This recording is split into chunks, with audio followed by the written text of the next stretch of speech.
여의도에서는 아마 그 보도에 의하면 국익과 민생을 해치고 국법 질서까지 흔드는 그런 일이 다반사로 일어나고 있다고 보도되고 있습니다. 뭐 거대 야당인 더불어민주당이 아마 행포라고 이렇게 다들 보고 있습니다. 물론 저희들 생각도 여소야대 국회를 야당이 주도하는 것은 뭐 이상하지 않습니다. 그러나 국가이익을 우선으로 규정한 그 헌법 제46조 그걸 벗어난 그런 행동은 맞지 않는다 이렇게 보고 있습니다. 그래서 특히 요즘에 민주당의 행태를 보면 이거는 반정부 투쟁, 또 이재명 대표에 대한 어떤 방탄 여기에 집중하고 있고, 또 국익과 민생은 뒷전에 있는 그런 상황입니다.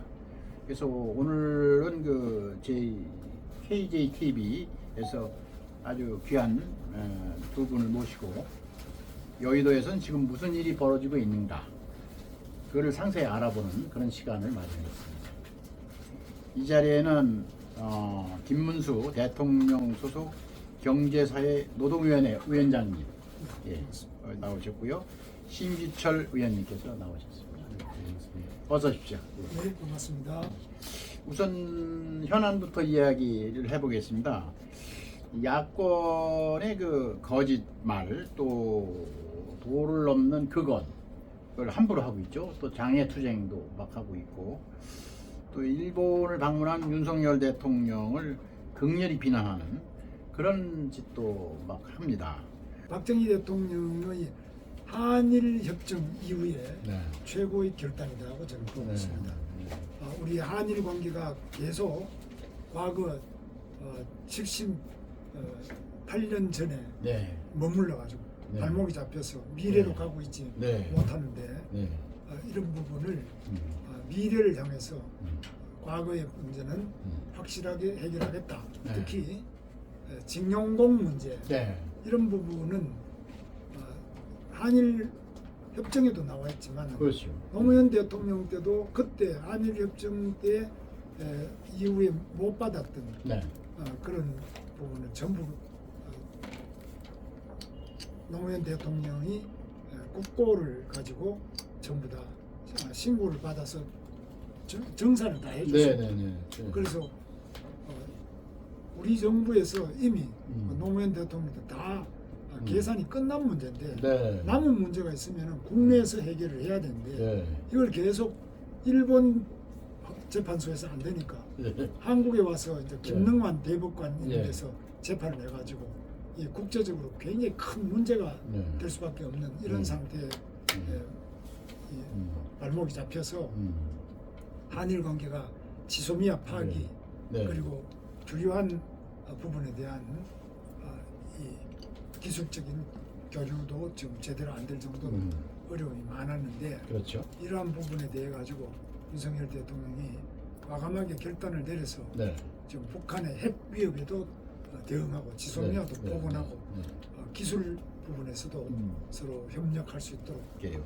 민주당이 그 윤 대통령을 두고 매국노 이완용을 빗대가지고 신일로 몰기 시작한 것이 대통령께서 지난 3월 1일 날 기념식에서 기념사부터 나오기 시작한 것이 아닌가 이렇게 봅니다.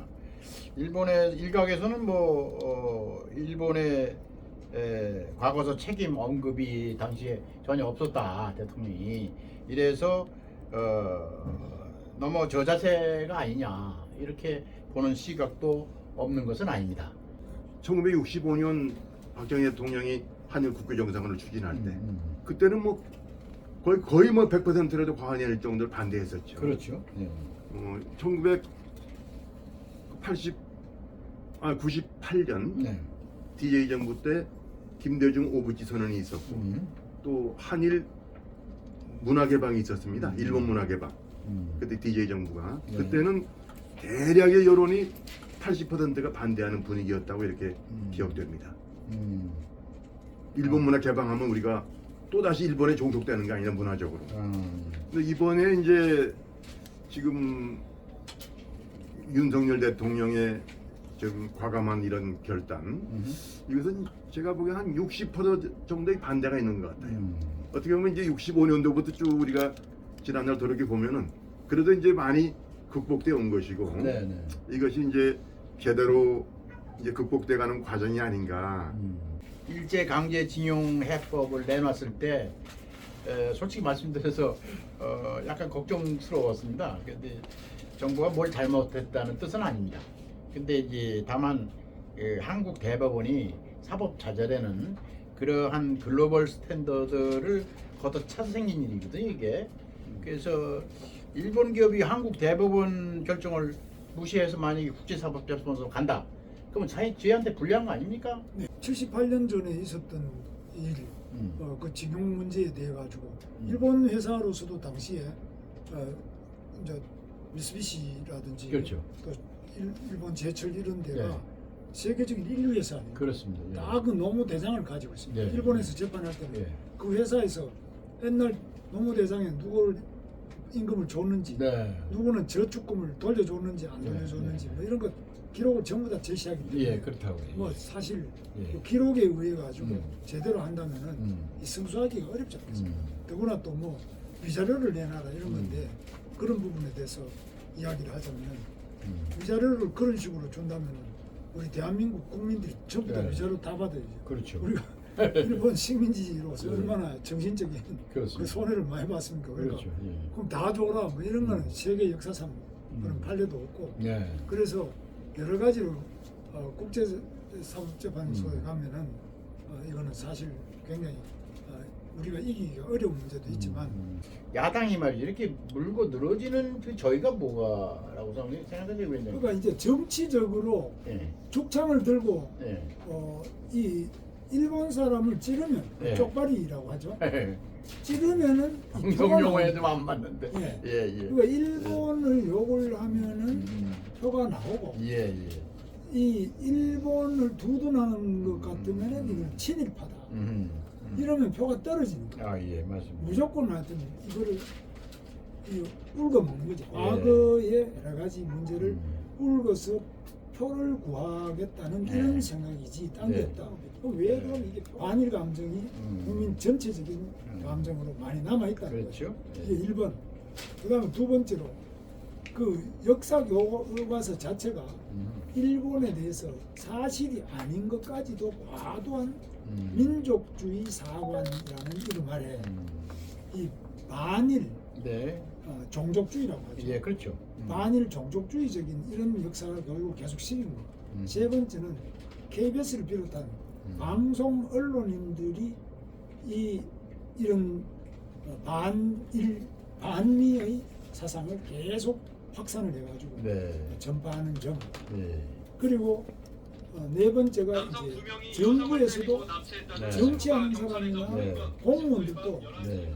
일본을 두둔하는 듯한 이야기를 하면 자칫하면 매국노의 네. 친일반이냐 그렇죠. 이 비판받는 게 두려우니까 우물우물한다고요. 사실을 똑 떨어지게 아, 말하는 그렇죠. 것보다 예. 우물우물해서 그냥 임시 변통으로 그 순간을 모면하는데 자꾸 몰두를 하다 보니까 네. 이 문제에 대한 올바른 국민 인식이 형성이 안 돼 있다. 그리고 국민들은 당연히 예. 교육을 그렇게 받았고요. 그러니까요. 늘 지금 학교 중고등학교 역사 교과서부터 예. 계속 반일 교육만 하고 그러니까요. 뭐 그런 반일 교육만 하지 일본이 실질적으로 그 당시에 무엇을 했느냐 이거는 물어보지도 묻지 마 반일이죠. 아니면 예. 일본과 타협하면 매국이에요, 무조건. 예, 매국 친일. 예. 그리고 뭐 대립값 세우면 박수치고. 예. 이게 이제 지난번 정권에서 그렇게 해왔거든요. 근데 이제 우리 윤 대통령 정부는 이제 전공법으로 나는 거죠, 사실은. 그런데 이거 굉장히 위험한 거죠. 그러니까 위험하죠. 엄청나게 위험한 내도? 것, 정치적으로 손해가 있을 것이 예. 상당히 명확한데도 불구하고 예. 이 국익을 위해서 예. 정말 미래를 위해서 예. 이렇게 사실에 입각해서 예. 이렇게 해보자 예. 그렇게 한 거는 대통령의 용단이라고 저는 이번보다는 제가 그 젊은 세대들이 중국에 대한 반감이 더 심했어요. 네. 예, 그래서 그 왜 그런가 분석한 걸 이렇게 보니까 2030은 일본에 대한 어떤 피해 의식이 없어요. 그 경험을 모르니까 역사로만 배웠으니까. 그리고 열등감도 없어요. 우리 젊은이들은 일본 정도는 뭐 우리가 대등하게 할 수 있다는 그런 생각을 가지고 있더라고요. 네. 예, 그래서 일본은 이제 우리가 옛날 일본이 아니고 우리도 이제 겨뤄볼 만한 경쟁자다 이렇게 생각하는 것 같아요. 예. 사람들이. 돈을 내놓는다는 건데 거기에 사죄의 의무도 담긴 겁니다. 아니 자기들이 잘못했다는 인정하라는데 누가 돈을 내놓습니까? 그렇죠. 예, 일종의 뭐 손해배상기업 내지는 위로금조로 돈까지 내놓은 거니까 이제 일본의 사죄의 의무도 담긴 것이고 외교적으로 이걸 받아들여서 또 다 합의가 된 건데 네. 문재인 정부 때 그걸 파기한 거 아닙니까? 그렇죠. 거기다가 이제 지금 말씀하신 바와 같이 이제 또 2018년도에는 대법원에서 이제 징용 판결 확정도 되고 네. 징용 판결 확정은 외교적으로 볼 때는 혁명 15년의 한일협정과는 한일협정의 내용을 어떻게 보면 무시한 거죠. 그것을. 그래서 일본서는 이제 이것을 보고서 이런 현상이 계속되는 걸 보고서 한국은 믿을 수 없는 나라다. 네.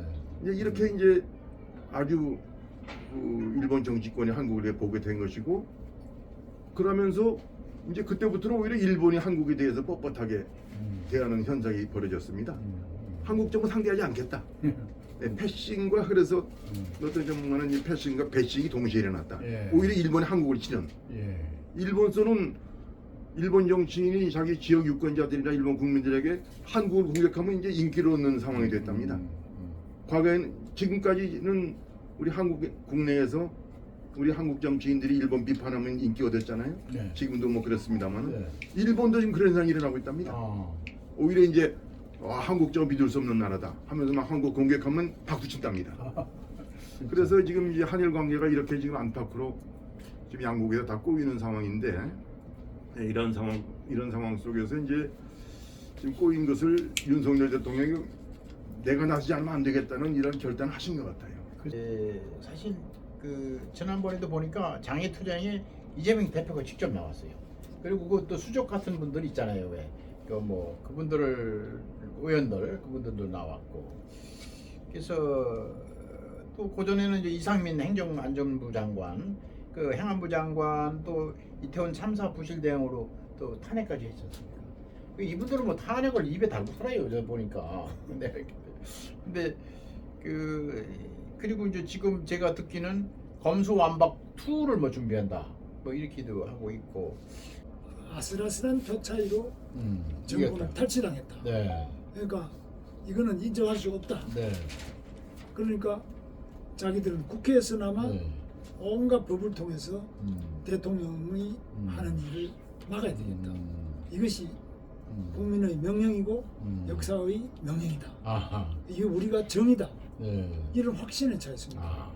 그러다 보니까 이재명이 아무리 그 대장동 뭐부터 시작해서 성남 FC. 예. 네, 뭐죠. 성남 FC부터 시작해서 모든 거 아무것도 다 나와도 이건 뭐 욕을 형수한테 욕을 하든 형님을 정신병원에 강제 입원을 시키든 뭐를 하든지 간에 뭐 미래 신도시든지 네. 또 무슨 식품연구원 뭐 부지 네. 문제든지 뭐라도 자기들은 뭐 다 이게 검찰들이 만들어낸 네. 정적 죽이기 아니냐. 그렇죠. 이런 정치보복. 어떤, 자기 확신에 차 있어요. 그래서 예. 이거는 일종의 병적 상태라고 저는 보고 있습니다. 병적 정치적 정상적이지 않다. 정상이지 않다. 뭐 이재명 대표 그 형수 같은 분도 예. 제가 이렇게 쭉 이야기를 들어보면은 그 형님도 제가 돌아가시기 전에 만나봤는데 형님이나 그 형수나 네. 주변에 아는 아주 그 혈육조차도 예.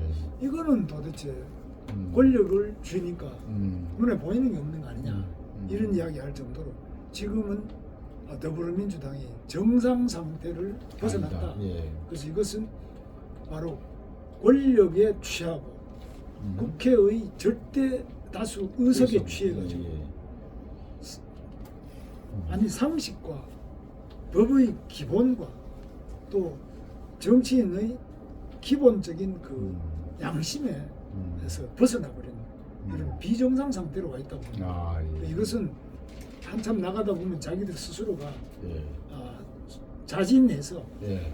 이건 힘이 빠지고 내부에서 반성이 일어나면서 변화가 올 거라고 보고 있습니다. 그 있듯이 이재명 대표는 또 개딸이라는 게 있더라고요. 개딸, 개혁의 딸들이라고 하는데 이름도 참 이상하게 지셨는데 좀 그런 분들에 의해서 끌려다니는 게 아닌가. 네. 이제 저 민주당이 특히 그 분들 몇 분들 있잖아요. 그분들 처음인가 뭐 그런 분들. 그래서 난 그런 것들이 문제가 심각하고 이제 이게 어떻게 이 내로남불 또 방탄 무슨 뭐 사당화 입법 독재 뭐 악성 팽덤 이런 정당 이게 구제불능 아닙니까? 거의 국민들이 그렇게 보는 사람 많아요. 이제 물론 그렇게 안 보는 분도 많지만 절대 반 이상이 이제 그렇게 본다고 저는 보는데 그러면 제가 볼 때는 특히 이재명 대표가 지난번에 이제 방탄용풀 첩보특권 이거를 사용했잖아요. 그렇죠. 저기 의원님 한번 좀 말씀해 보세요. 이거 의원 직권남용 아닙니까? 네.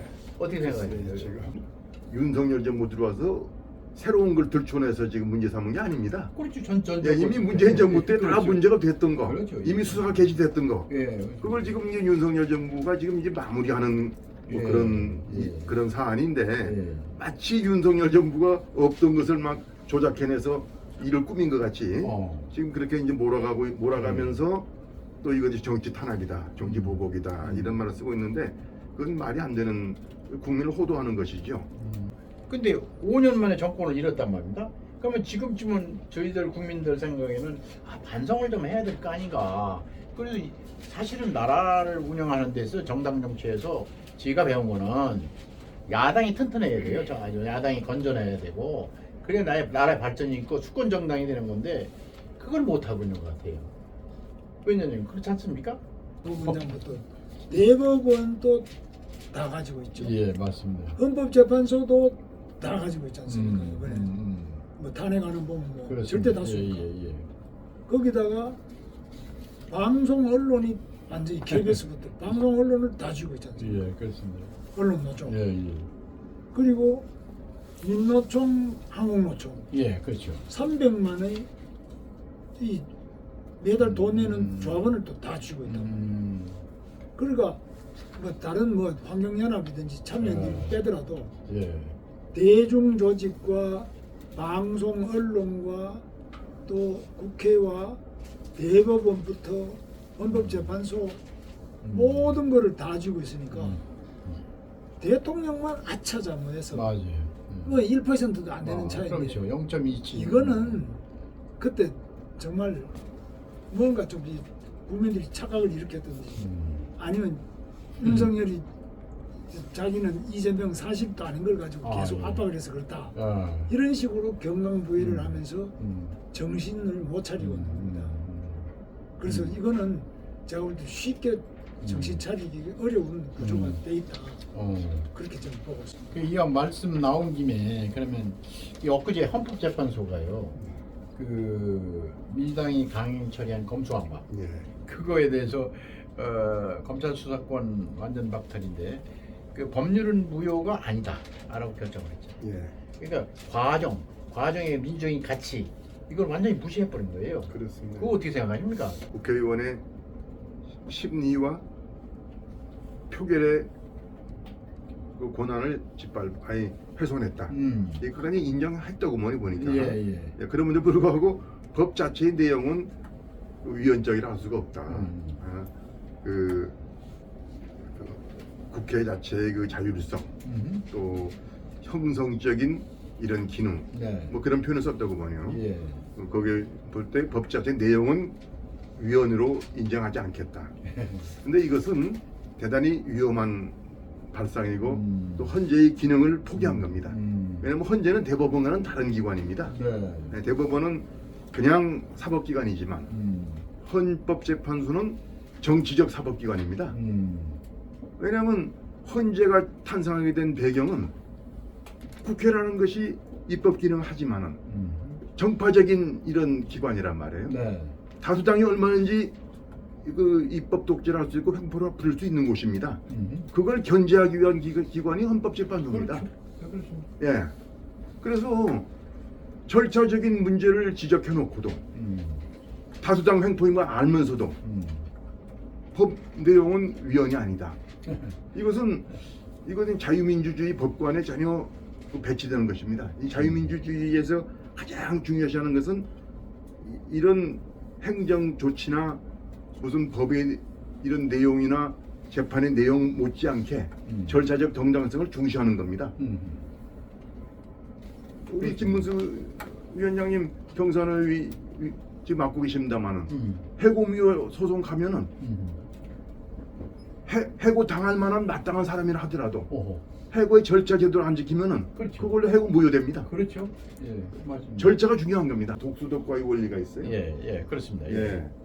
그 독이 있는 나무가 맺은 열매는 그 열매 자체도 독이 있는 것이다. 그렇습니다. 예, 그래서 그 열매를 먹으면 안 된다. 예. 예, 이런 말이 있는데 잘못된 절차에 의해 형성된 법, 만들어진 법, 예. 그것도 문제가 있다고 판단했었어야 예. 되는 것이죠. 보니까 이재명 대표가 경기지사 할 때죠. 근데 그 선거 토론에서 왜 친형을 지금 재판 중이죠. 정신병원에 안 넣었다 뭐 그런 얘기를 해가지고 거짓말한 걸로 거짓말. 한 거 나오잖아요. 그건 이제 선거법상 선거법. 의사실 유포죠. 그렇죠. 예. 그걸로 지금 재판 중이잖아요. 이번엔 나왔습니다만 예. 원순일이라는 예, 그렇죠. 당시에 대법관 예, 헌법 중앙선거관리위원장 예, 여기다가 뭐 50억 크롭 이야기 예, 그 얘기 나오죠. 예. 또 그만두고 난 다음에 김만배가 거기에다가 네. 하여튼 현직에 있을 때 예. 8번 찾아보고 예. 그만두고 난 다음에 그것도 고문으로 모셨지 않습니까? 예. 예. 그래서 하천대에 고문으로 모셔가지고 돈 주고 차 주고 이런 식으로 해서 매수한 거죠. 그래서 중앙선거관리위원장 헌법재판소 대법관을 매수를 해가지고 그 잘못된 판단을 재판을 이끌어낸 거라고 저는 그러고 그 이제 그걸 지금 형사적으로 조사 중이죠. 예, 수사를 해가지고 예. 다 잡아놔야 돼. 네, 수사를 해봐야 되겠죠. 근데 하여튼 그런 말은 있는데 아직은 뭐 의혹에 불과하지만 이제 결과는 수사하면 나오겠죠. 네. 근데 이제 최근에 제가 그 어느 저 외국 잡지에서 보니까 그 한국의 자유민주주의 파괴는 사법부가 한다. 네. 선거 재판은 신속 재판을 해서 그렇죠? 1심은 6개월, 예, 맞습니다. 2심은 3개월, 예. 3심은 3개월. 그러니까 633에서 12개월 내에 끝내야 된다 이렇게 돼 있어요. 그런데 이건 뭐 지금 대표적인 건으로 문재인 대통령이 직접 청와대 모든 그 비서들을 다 동원해가지고 울산. 자기 바로 형님 노무현 대통령 동생 예. 바로 그 송철호 울산시장 후보를 당선시키기 위해 가지고 지금 김기현 당시 네. 현직 울산시장 그냥 38번 압수수색을 했지 않습니까? 그랬다고요. 그래가 낙선시키고 예. 이렇게 온갖 권력을 동원하고 불법 비리를 저지른 이 선거법 재판을 아직도 끝을 안 냈지 않습니까? 글쎄 뭐. 지금 4년이 넘어서 5년이 넘었는데 예. 재판이라는 게 뭐 다 아시지만 공정하고 신속해야 되는데 그걸 안 한다 이겁니다. 네. 그러니까 아마 영국에서 언론이 여러 가지 사례를 들어가면서 우리나라 대한민국은 저 나라는 참 이상한 나라다. 사법부가 나라 망친다는 그런 보도를 할 정도입니다. 창피한 일이죠. 법관도 사람 아닙니까? 그렇죠. 예. 이 승진이라는 인센티브가 있어야 예. 더 열심히 또 일할 동력이 또 부여되는 거죠. 예. 그걸 완전히 무시한 겁니다. 네, 그래 이제 고등법원의 부장판사가 이제 법원에서는 최고 이제 꽃이라고 불리는 보직이고 모든 판사가 그 자리를 하기 위해서 참 노력을 하는 겁니다. 예. 예, 한 20년 이상 뭐 봉직해야 잘 봉직해야 또 좋은 평점을 받아야 또 되는 자리고 차관급 대우를 받지요. 그렇죠. 그런데 이제 그런 고등법원 부장판사 제도를 승진 제도를 없애고 이렇게 하니까 이제 판사들도 사람인지라 이게 느슨해진 거예요. 이거 열심히 일해봐야 이거 뭐 내가 뭐 이렇게 뭐 더 나을 것도 없고.